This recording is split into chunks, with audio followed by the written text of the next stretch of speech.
students, welcome back to our today's class. In this class we will discuss about the first chapter of your this class, which name is introduction of medieval period. It means हम लोग किस चीज के बारे में discuss करेंगे, जो हमारा मिडविल पीरियड था. जैसा आपको पता है कि हमारे जो भी पास्ट है उसको हिस्ट्री के तीन पार्ट्स में डिवाइड किया गया है, तो उसका जो मिडविल पीरियड था उसके इंट्रोडक्शन के बारे में डिस्कस करेंगे आज हम. सो स्टार्ट करते हैं. History is divided into 3 periods. जैसा कि आपको पता है हिस्ट्री को 3 पीरियड्स में डिवाइड किया गया है. द एंशिएंट हिस्ट्री में, मिडवेल में एंड द मॉडर्न हिस्ट्री में. So ancient history has already studied in previous classes. जो हमारी एंशिएंट हिस्ट्री थी उसको हम अपनी प्रीवियस क्लासेस में ऑलरेडी पढ़ चुके हैं. द मिडविल पीरियड और the middle period in considered from 18th century to 8th century to 18th century approximately. जो हमारा मिडविल पीरियड है वो कब से कब तक माना जाता है? 8वीं सदी से लेकर 18th century से लेकर जो हमारी 18th century है वह तब तक. The medieval period was known as a link between the ancient and the modern period. जो हमारा मिडविल पीरियड है उसको एज अ लिंक भी माना जाता है दोनों पीरियड्स के बीच का. कौन कौन से? मॉडर्न पीरियड और जो हमारा एंशिएंट पीरियड है उसके बीच का लिंक किसको माना जाता है? मिडविल पीरियड को. इंडियन सब continents. India was called by different names in ancient times. India को, हमारे भारत को एंशिएंट टाइम पे अलग अलग नामों से जाना जाता था. Like Aryavarta, land of noble. किस नाम से जाना जाता था? आर्यवर्ता के नाम से जाना जाता था. Is called as Aryan had settled in the north west Ganga Yamuna Doab region. क्यों? क्योंकि जो हमारे उस समय आर्यंस थे वो लोग कहाँ पर आकर बस गए? गंगा यमुना की जो मिलन है वहां पर आकर बस गए नॉर्थ वेस्ट में. Later when they had settled in Punjab region, और आगे चल के जब वो लोग पंजाब में जाकर बसे तब दे कॉल्ड द लैंड सप्त सिंधु. क्या बोला गया इसे? कॉल्ड सप्त Sindhu. They were Indus and its 6 tributaries. और क्या बोला गया इसे? इंडस बोला गया और इसकी 6 tributaries भी थी. When Aryans settled at Ganga Valley, the land was known as Bharat. जब जो आर्यंस थे वो गंगा वैली के पास सेटल्ड थे उस समय हमारे भारत को भारत नाम से जाना जाता था. The region covered under this were modern Pakistan, Nepal, Bangladesh and Afghanistan. उस समय वो हिस्सा अब कहाँ किस किन चीजों में डिवाइड हो गया है? जो पाकिस्तान है, नेपाल है, बांग्लादेश है और अफगानिस्तान है. Sources of studying history of Indian medieval period. जो हमारे हिस्ट्री के मिडविल पीरियड है उसके सोर्सेज क्या क्या हैं? There are several reliable and authentic sources for studying history of the medieval period. क्या है? बहुत सारे रिलायबल ऑथेंटिक सोर्सेज हैं स्टडी करने के लिए. किसकी? मिडविल हिस्ट्री की स्टडी करने के लिए. These includes archaeological and literary sources, और उसी के अंतर्गत हमारे आर्कोलॉजिकल और लिटरेरी सोर्सेज भी आते हैं. सो फर्स्ट हम सबसे पहले किसके बारे में डिस्कस करेंगे? आर्कियोलॉजिकल सोर्सेस के बारे में. These include monuments, coins, inscriptions or any material evidence extracted by the archaeologist or other scientist. Archaeological sources क्या क्या होते हैं? कोई भी उस समय का कोई मॉन्यूमेंट्स हो, कोई भी उस समय का कोई कॉइन हो, इंस्क्रिप्शन हो, या कुछ भी जो आर्कोलॉजिस्ट के द्वारा खोद कर जमीन में से या कैसे भी करके निकाली गई हो. Buildings and other monuments like forts and religious structures constructed by the rulers are the most important archaeological sources of medieval period. उस समय के लोगों के द्वारा, मिडविल पीरियड के लोगों के द्वारा जितनी भी बिल्डिंग्स बनाई गई थी, जितने भी मॉन्यूमेंट्स बनाए गए थे और जितने भी किले बनाए गए थे, मंदिर बनाए गए थे, ये सब क्या है? मेन सोर्स हैं. किसका? मिडविल पीरियड की हिस्ट्री की क्या करने के लिए? उसकी स्टडी करने के लिए. सो इंस्क्रिप्शंस क्या होते हैं? Inscription are found on copper plates or rock and pillars at various places in India and South East Asia. जो हमारे इंस्क्रिप्शंस होते हैं वो क्या होते हैं? वो किसी भी प्लेट पर या किसी पत्थर पर या किसी पिलर पर जब उस समय के लोग कोई भी कला करते थे, शिल्प पर जब कोई कला करते थे, उसी को क्या बोला जाता है? इंस्क्रिप्शन बोला जाता है, यानी कि शिल्प कला बोला जाता है। देखो जैसे ये पिक्चर दी गई है ना आपको, एक इंस्क्रिप्शन की पिक्चर है, ये किसी स्तंभ पर, किसी पिलर पर कुछ कला दिखाई गई है, इसी को क्या बोला जाता है, इंस्क्रिप्शन बोला जाता है। देन मॉन्यूमेंट्स, मॉन्यूमेंट्स क्या होते हैं, हमारे baked bricks, stones and other hard material were used to construct building in the medieval period। जो पकी हुई ईंटें थी और जो पत्थर थे, उसी के साथ साथ जितना भी हार्ड मटेरियल होता था उनका यूज करके जब एक बिल्डिंग को कंस्ट्रक्ट किया जाता था, उसी को क्या बोला जाता था, मोमेंट्स बोला जाता था। देखो ये पहले की यानी कि मिडविल पीरियड की एक क्या है, मोमेंट्स है, मोमेंट है उसी ये, ठीक है। देन आ जाते हैं हम कॉइन्स पर। हमारे कॉइन्स क्या होते हैं, most kingdoms had their own coins in medieval period। medieval period में अलग अलग राज्यों के अलग अलग तरह के सिक्के होते थे। these coins contained one side portrait of king and other side short slogans। तो इन ये सिक्के कैसे होते थे, उनमें उस समय के सिक्कों में एक तरफ से क्या होता था, वहां के जो राजा थे उसकी पिक्चर होती थी और एक तरफ सिक्के के कोई ना कोई स्लोगन लिखा होता था। These coins were made of metals like gold and silvers. और ये जितने भी कॉइन्स थे किसी ना किसी मेटल के बने हुए होते थे, लाइक सोने के मेटल के या फिर चांदी के। Coin provide a significant information regarding important date. जो हमारे कॉइन्स हैं वो हमको एक सिग्निफिकेंट डेट्स, इंपॉर्टेंट डेट्स के बारे में बताते हैं। The coins are our most authentic sources of studying history. और जो हमारे कॉइन्स हैं ये क्या है, एक ऑथेंटिक सोर्स है जिसकी मदद से हम लोग अपनी हिस्ट्री की क्या कर सकते हैं, अच्छे से स्टडी कर सकते हैं। सो आगे चलते हैं। जैसे हमने अभी पीछे कॉइन्स के बारे में पढ़ा था तो बताया था कि हमारे कॉइन्स उस समय के मोस्टली या तो गोल्ड के होते थे या फिर सिल्वर के होते थे। तो यहाँ पर आपको एक पिक्चर दी गई है, मिडविल पीरियड में जिस तरह के सिक्कों का यूज किया जाता था उस तरह के सिक्कों की एक पिक्चर दी हुई है। लिटरेरी सोर्स, अभी हमने क्या पढ़ा था कि हम सोर्सेस के बारे में पढ़ेंगे। पहला क्या था हमारा, आर्कोलॉजिकल सोर्स, और दूसरा था हमारा लिटरेरी सोर्स। तो हमने पहले के बारे में अच्छे से स्टडी कर लिया है, तो आगे चलते हैं और आते हैं लिटरेरी सोर्सेस की तरफ। Most of the information about the early medieval period 8th century to 12th century is derived from writing found on palm leaves, birch barks and skins।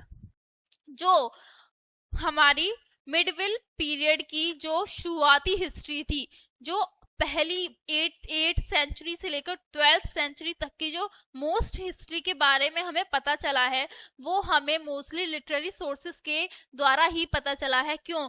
क्योंकि हमें जितनी भी उस समय की 8th सेंचुरी से लेकर 12th सेंचुरी के बीच की घटनाओं के बारे में जो भी हमें पता चला है वो मोस्टली हमें कहाँ से पता चला है, जो written found on palm leaves. हमें कुछ ना कुछ पाम की लीव्स पर लिखा हुआ मिला था, हमें जो पेड़ होते हैं उसकी पिर्च पे कुछ लिखा हुआ मिला था, उनके बार्क्स पर, उनकी स्किन्स पर कुछ लिखा हुआ मिला था। और ये सब क्या है, हमारे लिटरेरी सोर्सेस हैं।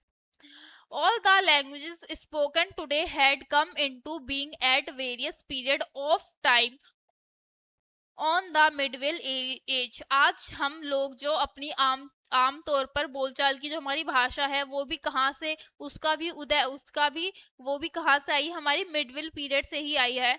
Many scholars came with Islamic rulers और visited India like Marco Polo. बहुत से स्कॉलर्स इंडिया आए, इस्लामिक जो हमारे स्कॉलर्स थे वो इंडिया आए, कैसे, लाइक मार्को पोलो की तरह। हिस्टोरिकल ट्रेंड्स, उस समय के जो ट्रेंड्स थे, किस तरह की चीजें उस समय प्रचलित थी। The events that took place both outside and within the boundaries of India। वो इवेंट्स जिन्होंने इंडिया के अंदर के साथ साथ भारत की सीमाओं के बाहर भी एक बड़ा प्लेस लिया। India has influenced these trends and events in medieval period. ये कब हुए थे, ये सब घटनाएं कब हुई थी, हमारी मिडविल पीरियड में हुई थी। India came in contact with outside world. जो हमारा भारत था वो भारत के बाहरी सीमाओं के कॉन्टेक्ट में आया। There were two main factors, trade was one of the important factor and another was coming of Arabs to India। उस समय इन प्रचलित घटनाओं के दो कारण थे, एक क्या था, एक तो था कि हम दूसरे देशों से अपने व्यापार को बढ़ा रहे थे, और दूसरा था क्या कि जो अरब्स थे वो इंडिया आ रहे थे। राइज ऑफ इस्लाम, जो हमारे भारत में इस्लाम का उदय हुआ था वो किस किस तरह से हुआ था। The Islam was founded by Prophet Muhammad Abdullah, PBUM भी कहा जाता है, पैगंबर जो थे हमारे, उन्होंने क्या किया था, उन्होंने ही इस्लाम की नींव रखी थी। He was born in Quraysh tribe of Mecca in 570 AD। इनका जन्म कहाँ हुआ था, कुरैश के एक ट्राइब में मक्का में हुआ था 570 में। He had fled to Mecca in 622 and found the new religion Islam, और उन्होंने एक नए धर्म की क्या करी, खोज करी, जिसे क्या कहा गया, इस्लाम कहा गया। The year 622 is known as Hijra in Islam. जो हमारा ये ईयर था 622, इसको इस्लाम में किस नाम से जाना जाता है, हिजरा के नाम से जाना जाता है। And also is the first year of Islamic calendar. और इसी के साथ साथ जो मुसलमानों का जो इस्लामिक कैलेंडर होता है उसका फर्स्ट ईयर भी कौन सा माना जाता है, 622 ही माना जाता है। Islam was spread far and wide after Prophet Muhammad, Prophet aware। जो इस्लाम का प्रचार प्रसार था वो काफी ज्यादा फैला। His successors known as खलीफाज।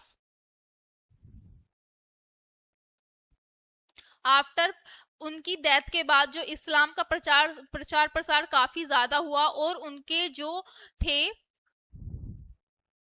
उनके सक्सेसर्स कौन कहलाए, खलीफा कहलाए। They conquered Jordan, Palestine, Turkey, Lebanon, Syria, Iran, Iraq, Egypt and Sindh. Abbasid empire was the most powerful empires of civilization. उन्होंने इन सभी जगहों पर क्या जीत हासिल करी, इन सभी जगहों के राजाओं को हराया और अपना शासन वहां पर स्थापित किया। He came to power as Khalifa at Baghdad in the middle of the 8th century। Islam spread fast in these countries. In countries में इस्लाम का प्रचार प्रसार बहुत ही तेजी से हुआ। इवेंट्स इन यूरोप, यूरोप में उस समय किस किस तरह के क्या क्या इवेंट्स हुए थे। The period between 5th to 11th century is known as dark ages in Europe। Europe के अंदर जो 5th सेंचुरी से लेकर 11th सेंचुरी तक का जो टाइम पीरियड है वो काफी ही डार्क माना जाता है। Europe was very backward in trade and commerce. जो यूरोप था वो पहले काफी ही पिछड़ा हुआ था, किसमें, हमारे वाणिज्य में, और जो हमारा ट्रेड है व्यापार में वो काफी ही पिछड़ा हुआ था। There was disordered in stability and constant wars in Europe. इनके व्यापार में बिल्कुल भी स्टेबिलिटी नहीं थी, और वहां पर इस समय के दौरान काफी सारी वॉर्स होती रहती थी। The city of Rome was attacked by Huns, the Goths and the Vandals. जो एक सिटी है वहां की, कौन सी, रोम, उस पर बहुत सी सिटीज ने क्या किया था, बहुत से देशों ने आक्रमण किया था।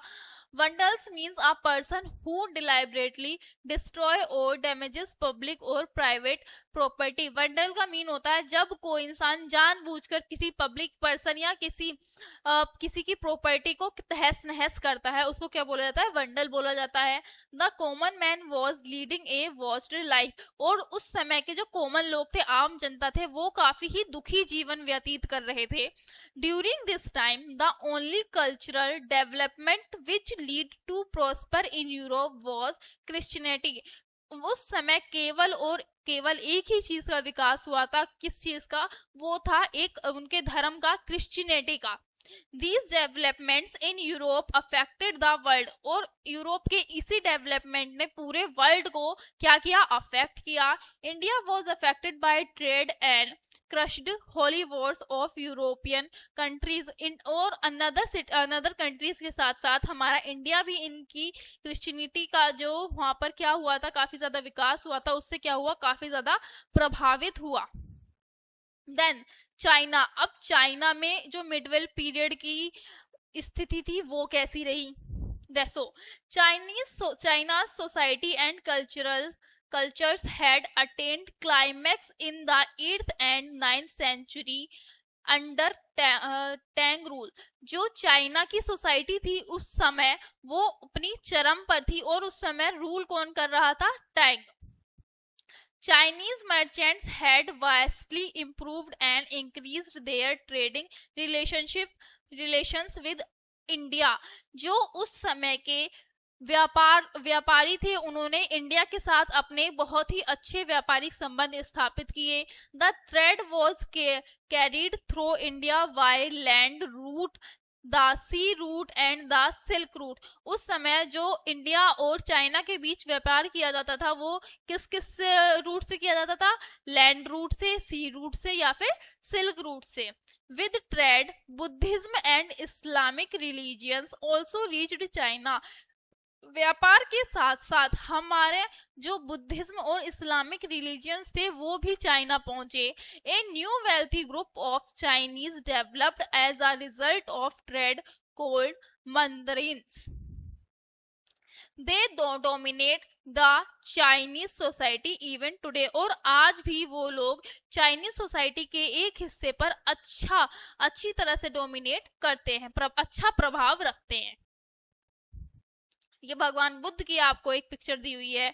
Then Mongol empire. अब हम किन के बारे में पढ़ेंगे? मोंगल एम्पायर के बारे में। In India most important event in Indian history is the establishment of Mughal empire. हमारे भारत की हिस्ट्री में मोस्ट इम्पोर्टेंट इवेंट क्या है? क्या है मोस्ट इम्पोर्टेंट इवेंट? जो हमारा मुगल एम्पायर था उसका इस्टेब्लिशमेंट किस तरह से हुआ? Mughals were hereditary of Mongols. जो मुगल्स थे वो किनके वंश थे? मोंगल्स के वंश थे। Mongols were a group of nomadic people who lived in grassy plains Mongolia. अब मोंगल्स कौन थे? वो जैसा हमने अपने प्रीवियस क्लासेस में पढ़ा था वो ऐसे ही घूमने फिरने वाले लोग थे जो कहाँ पर घास के मैदान पर रहा करते थे। कहाँ पर? मंगोलिया में। Mongols were united under the leadership of Genghis Khan whose other name was Genghis Khan. Changez Khan ये सब चीजें किसके रूल में हुई थी? चंगेज खान के रूल में। Genghis Khan attacked China in 1217। Genghis Khan ने 1217 में किस पर अटैक किया था? चाइना पर अटैक किया था। Most of the part of the northern China was under the control of moguls. इसी वजह से, क्योंकि उन्होंने 1217 में जब अटैक किया था तो चाइना का जो मोस्टली पार्ट था, नॉर्थ का उत्तरी जो भाग था, उस पर किनका कंट्रोल था? मोंगल्स का कंट्रोल था। After that Changez Khan was moved to westward and swept over the whole of central Asia and he became the master of central Asian in 1225। इसके बाद चाइना के उत्तरी भाग पर हमला करने के बाद, उसको घेरने के बाद, उस पर शासन करने के बाद वो किसकी तरफ बढ़ा? वेस्टर्न वर्ड्स की तरफ बढ़ा और उसने एशिया के पूरे सेंट्रल पे क्या कर लिया? अपना शासन कर लिया और he became the master of central Asia. कब? 1225 में। Genghis Khan was died in 1227 और इस चंगेज खान की डेथ कब हो गई? 1217 में। Under the reason of his grandson, a Venetian merchant Marco Polo visited to China with his father and uncle Kubali Khan। और उनकी मृत्यु के बाद जो उनके ग्रैंड सन थे उनके शासन में एक मर्चेंट, एक व्यापारी आए जिनका नाम था मार्को पोलो। किनके साथ आए वो? उनके फादर और उनके अंकल के साथ। Who sent Marco Polo to many countries for the diplomatic. उन्होंने जो मार्को पोलो थे उन्हें काफी सारी कंट्रीज में भेजा। किसके लिए? डिप्लोमेटिक मिशन के लिए, इंक्लूडिंग फारसिया एंड इंडिया। और उन्हीं बहुत सारी कंट्रीज में फारस और इंडिया भी थे। He was impressed by all that he saw and left behind a remarkable account। और इन देशों का भ्रमण करने के बाद वो वहां पर होने वाली चीजों को देखकर बहुत ही ज्यादा खुश हुआ और उसने जो जो चीजें देखी, जो जो चीजें सुनी, उन सब के बारे में एक रिमार्केबल अकाउंट लिखकर गया। The Mongol established their political authority over a vast area which provided them The Mongol established their political authority over a vast area which provided them a prosperous trade. They had also influenced the events in Central Asia. जो उस समय Mongol stabilise उन्होंने अपना राजनीतिक शासन कैसे stabilise की थी, उन्होंने काफी ही बड़े स्तर पर अपना राज्य को का प्रचार प्रसार किया। Islamic rulers in central Asia captured Constantinople in 1453। Then characteristics of medieval period. अब मिडवेल पीरियड के कुछ कैरेक्टरिस्टिक्स के बारे में हम पढ़ेंगे। The following are the main characteristics of medieval period. ये मिडवेल पीरियड के कुछ मेन कैरेक्टरिस्टिक्स हैं। Like many historical moments and temples were built during this period such as Taj Mahal. इस मिडवेल पीरियड में ही काफी सारे ऐतिहासिक मोमेंट्स और ऐतिहासिक मंदिरों का निर्माण किया गया था, जैसे कि ताजमहल का। The caste system became more rigged. The languages are being spoken nowadays developed in this period. उस समय जो कास्ट सिस्टम था वो काफी ज्यादा कठोर था और आजकल जो हम भाषा बोलते हैं वो उसका उदय उसी समय हुआ था। The food and clothes are being eaten and worn nowadays become popular in the medieval period. जिस तरह के खाने और कपड़े हम लोग पहनते और खाते हैं उसका जो विकास हुआ था वो मिडवेल पीरियड में ही हो चुका था।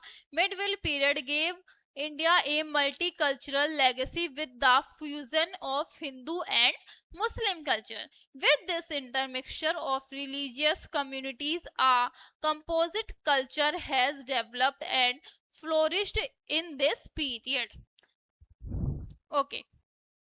Then देखो ये चंगेज खान की आपको क्या दी हुई है, एक पिक्चर दी हुई है। वो चंगेज खान जिसने चाइना पर क्या किया था, हमला करके अपना शासन किया था, उसके उत्तरी भाग पर क्या कर लिया था, शासन अपना अधिकार कर लिया था, उन्हीं की पिक्चर है। ये है हमारे तैमूर और ये है हमारे Babur. Then points to remember. That period which lies in between the ancient and the modern period is called medieval period. Medieval period किसको कहा जाता है, उस पीरियड को जो हमारे एंशियंट पीरियड और मॉडर्न पीरियड के बीच का समय था उसको क्या बोला जाता है, मिडवेल पीरियड बोला जाता है। Aryavarta, Bharat, Hindustan are names of India. ये सब किसके नेम है, आर्यवर्त, भारत, हिंदुस्तान हमारे इंडिया के नेम है। क्यों, क्योंकि मिडवेल पीरियड में शुरुआती दौर में जो भारत है उसको कई नामों से पुकारा जाता था। We get information about medieval period from the moments, numismatics, foreign travelers accounts, literature, inscriptions, plates of copper और स्टोन etc। हम लोगों को जो भी इंफॉर्मेशन मिडवेल पीरियड के बारे में, जो भी हम लोगों को सूचनाएं, जो भी हम लोगों को बातें पता चलती हैं वो इन सब चीजों के द्वारा पता चलती हैं। किन किन के द्वारा, उस समय के जो मोमेंट्स थे, न्यूमिस्मेटिक्स थे, फॉरेन ट्रेवलर्स अकाउंट्स थे, लिटरेचर थे, इंस्क्रिप्शंस थे, इन सब चीजों के द्वारा। The people who came to India during the medieval period were the Arabs, Afghans and the Mughals. वो लोग जो उस समय भारत आए थे, कौन कौन भारत आए थे उस समय, हमारे अरब के जो लोग थे वो भारत आए थे, अफगान के लोग भारत आए थे, जो हमारे मुगल्स थे वो भारत आए थे। The Arabs and the Muslim scholars contributed to the growth of literature। जो हमारे मुस्लिम अरब और मुस्लिम स्कॉलर्स थे उन्होंने एक बहुत ही बड़ा कंट्रीब्यूशन दिया है किसमें, लिटरेचर की ग्रोथ में इंडिया के। The early medieval period shows coming of a large number of tribes from Central and South Asia. The inscriptions of surfaces of rocks or stone are most reliable sources of studying history of this period। उस समय की जो शिल्प कलाएं थी, जो हम लोगों को पत्थरों के ऊपर मिलते थे और उन्हीं के द्वारा, ये क्या थे हमारे मेन सोर्सेस थे किस चीज के लिए, studying history of this period, उस समय की हिस्ट्री की स्टडी करने के लिए। All the languages spoken today had come into being at various periods of time on the medieval period। आज के दौर में हम लोग जितनी भी भाषाएं बोलते हैं उनका उदय, उनका प्रचार प्रसार मिडविल पीरियड में ही हो चुका था। सो स्टूडेंट्स, आपका आज का लेक्चर यहीं खत्म होता है। होप आप लोगों को आज का ये लेक्चर अच्छा लगा होगा, अच्छे से समझ आया होगा। मिलते हैं नेक्स्ट वीडियो में। Thanks for watching.